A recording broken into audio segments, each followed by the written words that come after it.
and no one likes to be a loser all the time. So you really need to take time when you choose this person to be a part of your life, to try to do your best to get a winning team and one that is going to work for you.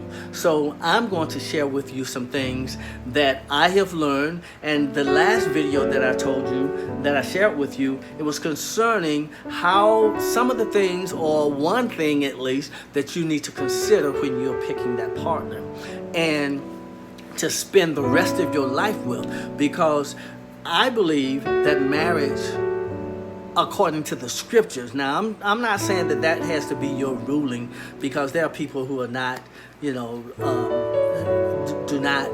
are not necessarily Christians, or someone that follows a particular book or whatever. You don't have to do that in order to have a successful marriage. There are many people who have successful marriages who do not even use this book, and they are competing very well with the statistics of marriages, whether you're a Christian or whether you're not, and what have you. So being a Christian certainly doesn't say that you're going to have a successful marriage. But sometimes when you have a point of reference that you both can agree on, it's certainly a good place to start in order to create some harmony within your marriage. Because if you both believe in these things, then you can kind of self-check yourself with this book. Now, another thing before I go any further, I want to let you know that in the midst of me going through those things, through the 35 years of experience, that's the way I'm going to look at it, 35 years of experience in building a family and building a marriage and what have you. I have a PhD in marriage. Let's just put it that way. I think, just like I would say my mother had a PhD in being a domestic person in my home and raised me, I would say because I've gone through that, I could probably say that I have a PhD in this area. Okay, that's just my little joke. But anyway, what I would like to say is that the scriptures, the Bible, because when we put our marriage together, I myself was really using the scriptures as a foundation for me and my parents, which was a successful marriage in my opinion, and my relatives around me who had successful marriages and what have you. They were kind of like my guide to how to put together and what to expect in a marriage and how a marriage works. But we have to, as African Americans, we have to really look again, especially where we are today. We have to look at this book, and we have to realize that this book was forced up on us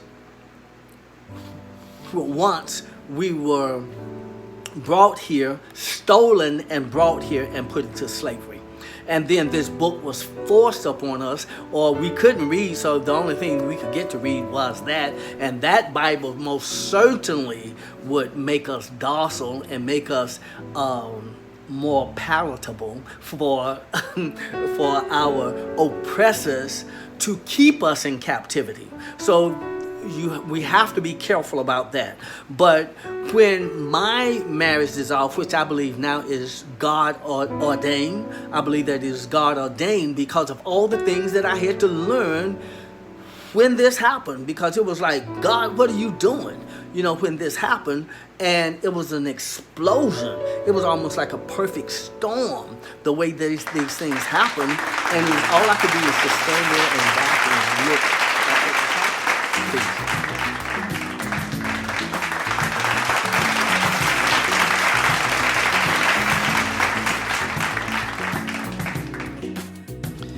Hello, family. This is Mr. E. If you would like to support the works of Mr. E or any of Ezel's productions, you may make your donations at Cash App. You will use $EKUFI, EKUFIE, or you may make your payments through check or money order made out to Anthony Ezel or to Ezel's Productions, LLC. That address is P.O. Box 492, Jackson, Alabama, 36545. Or you may contact us at the phone number of 251-709-1123. Thank you.